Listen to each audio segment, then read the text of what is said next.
Magandang araw mga kaibigan. Bigyan natin ng reaction, opinion ang video na ito posted by Presidential Communications Office. Title, Malakas at aktibo ang Pangulo, tuloy ang takbo ng serbisyo. Kasama ang Malacanang Press Corps na nakipagtakbuhan sa loob ng Malacanang grounds matapos ang press briefing. Ipinakita ng Pangulo ang kanyang maayos na kalusugan at tuloy-tuloy na sigla at kahandaan sa paglilingkod sa bayan. Panoorin natin itong short video na ipinalabas ng Presidential Communications Office. Yan o.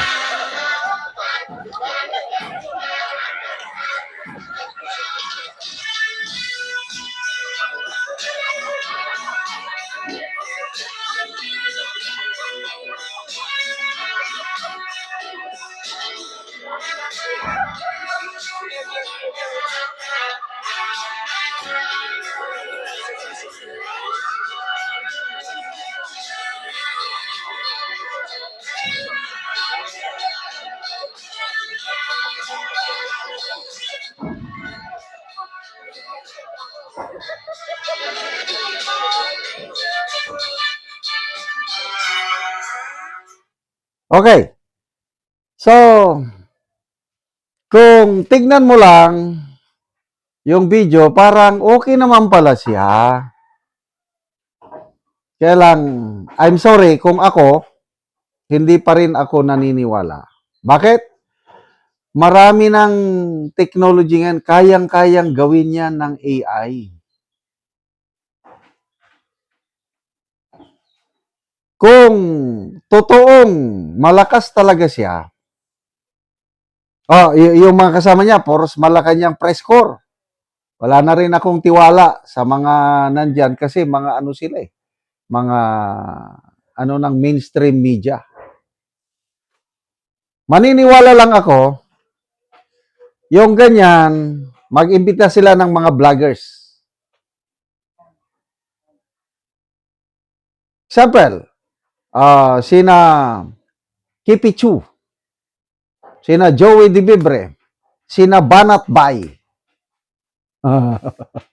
o kaya ay Net25. Yon. Kung ang mag-post ng ganyang video na tumatakbo, malusog ang Pangulo, kung ang magsabi ay sina, yan, Net25. Example, Eden Santos.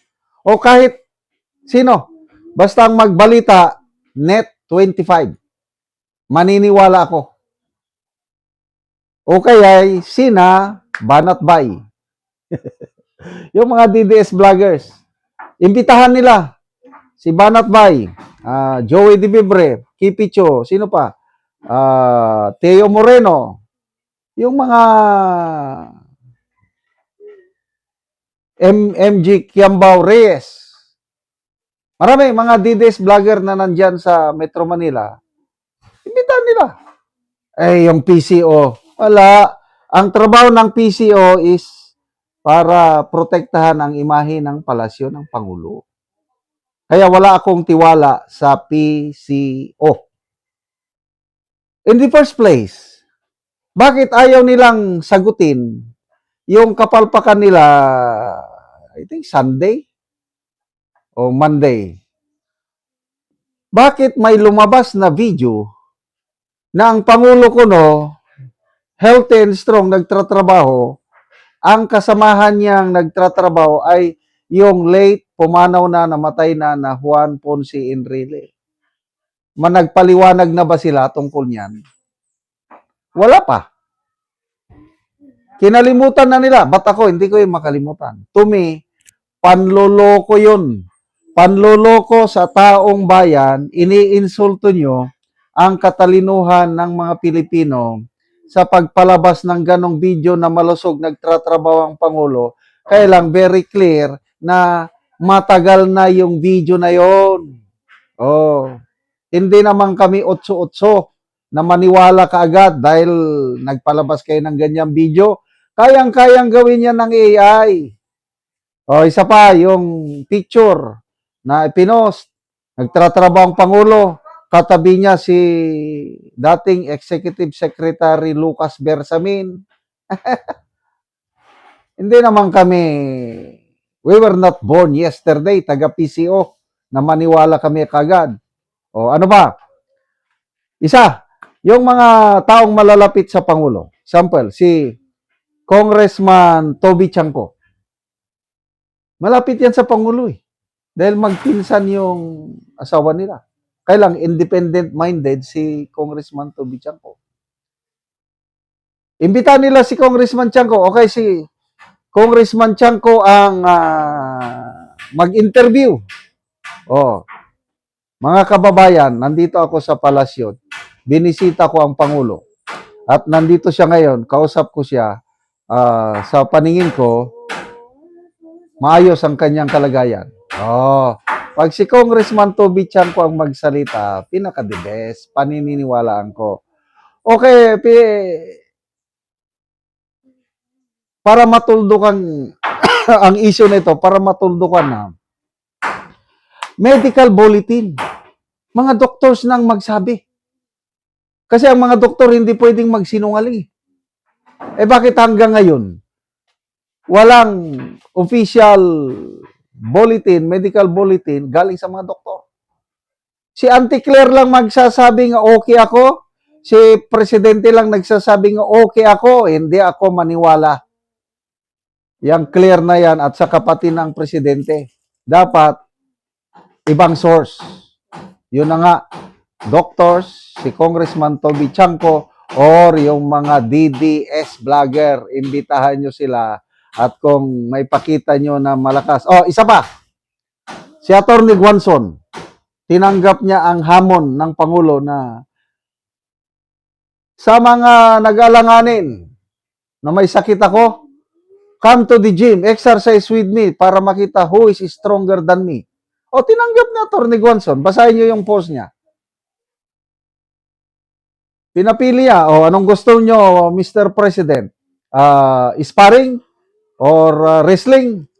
Kung matatalo ako, sabi na Atty. Guanzon, luluhod ako sa iyo at hindi na ako magbabatikos sa iyo. Kailang pag natalo ka naman, nanalo ako, sabi na Atty. Guanzon, magpa-testing ka sa buhok at ibalik mo ang iyong mga nakaw na yaman. Oh, yun. Pag si Atty. Guanzon na ang nandyan sa video, nagre-wrestling sila, whatsoever, at makita ko na kasama si Atty. Guanzon with the President, maniwala na ako. But, yung mga ganitong video lang, kayang-kayang gawin yan ng AI. Sorry, hindi ako maniwala.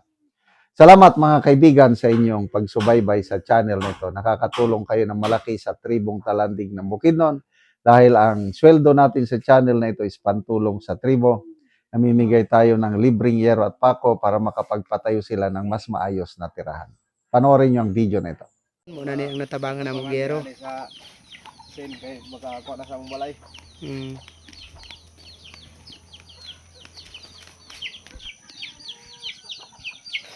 Kung karon mo na ni ang itsura sa atop sa balay sa natagaan ng Mugyero. Nasin ko na nabugyon man eh. Kana nang lokot kay na sila no. Nakuha na gid sila. Oo. Nangaputol na gid ang ilang atop. Kita gid nato nga buslot na gid kaayo. Ug ipang sumpay-sumpay lang. Dapat dire na apil ni video dire kay. Palo. Tunga ni sila. Nangaputol-putol na gid ang yero. Tunga ni sila gidukod pa eh. Labi na nga naigo daw sila sa bagyo. Nangaputol na pod ang ilang yero.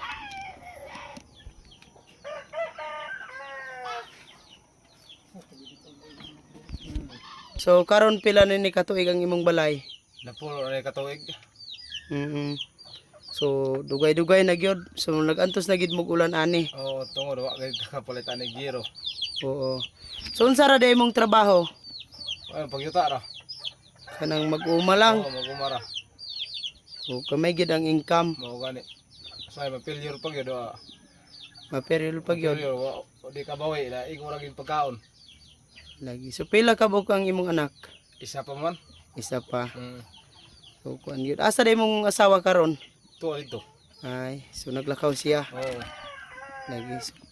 Sa nga naman sa sulod na sa napulo na katuig, wala gid mo nakapalit og atop. Igo ra gid ipalit og kang pagkaon. Iguro.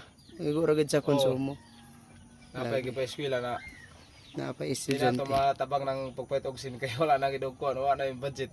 Wala na budget. Salamat din sa kaya sa Ginoo nga pagtabang na mong sin nga maka ilis daw na gidugato pa mong balay. So, salamat kayo ba? Salamat kayo. Mm.